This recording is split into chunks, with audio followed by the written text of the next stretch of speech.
பிரித்தானியாவுல இலங்கையை பூர்வீகமாக கொண்ட ஒரு கர்ப்பிணி தாய் இறந்ததுக்கு முழுக்க முழுக்க மருத்துவமனையினுடைய கவனக்குறைவு காரணம் என்ற விடயத்தை நீதிமன்றம் உறுதிப்படுத்தி இருக்கிறார்கள்.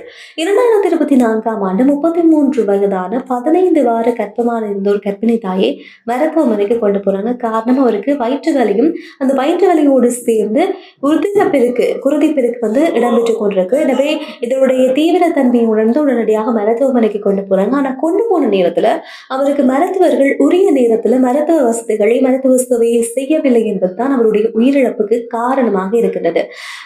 குறிப்பாக பிரிட்டன்ல இருக்கிற ரோயல் ஸ்டோக் என்று அழைக்கப்படுகின்ற பல்கலைக்கழகத்தினுடைய மருத்துவமனைக்கு தான் அந்த கர்ப்பிணி தாயை கொண்டு போறாங்க. கொண்டு போற நேரத்துல அவருடைய உடல்நிலை மோசமாக இருக்கிறது. ஆனால் அந்த நேரத்துக்கு கொண்டு போனாலும் கூட அங்க அவருக்கு சரியான சிகிச்சை என்பது வழங்கப்படவில்லை. அவருக்கு சிகிச்சை வழங்காமல் நீண்ட நேரமாக அவர்களை காக்க வைத்திருந்திருக்கார்கள். இதன் மூலமாக அவருடைய உடல் இன்னும் பலகீனமாகி அவர் உயிரிழக்கின்ற தருவாய்க்கு போயிருந்திருக்கிறாங்க.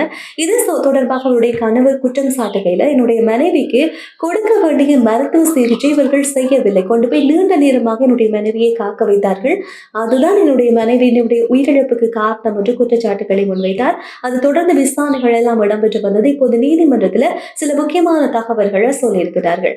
குறித்த தாயை மருத்துவமனைக்கு கொண்டு போற நேரம் எல்லாம் சரியாக இருக்கிறது. அதே நேரம் குறித்த தாய்க்கு ஒரு தொற்று என்பது ஏற்பட்டிருக்கிறது. இந்த தொற்றினுடைய ஆரம்ப கட்டத்திலேயே இதை கண்டுகொண்டு அதுக்கான சரியான மருத்துவ வசதிகள் செய்தால் அந்த உயிரை எந்த விதமான பாதிப்பும் இல்லாமல் அந்த தாயையும் குழந்தையும் காப்பாற்ற முடியும். ஆனால் மருத்துவமனை அந்த வேலையை செய்யவில்லை. அந்த தாயை அந்த மருத்துவ சிகிச்சை ஒரு 15 நிமிடத்துக்குள் அளிக்க வேண்டிய மருத்துவ சிகிச்சையை இவர்கள் 2 மணித்தாலும் அந்த கர்ப்பிணி தாயை காக்க வைத்திருக்கிறார்கள். அந்த காக்க வைத்த அந்த இடைப்பட்ட நேரத்தில் தான் அந்த வருத்தம் இன்னும் அதிகமாக தீவிரத்தன்மைக்கு போய் அந்த கர்ப்பிணி தாய் இறப்பதற்கு வழிவகுத்திருக்கிறது என்ற விடயத்தை நீதிமன்றம் உறுதிப்படுத்தி இருக்கிறார்கள்.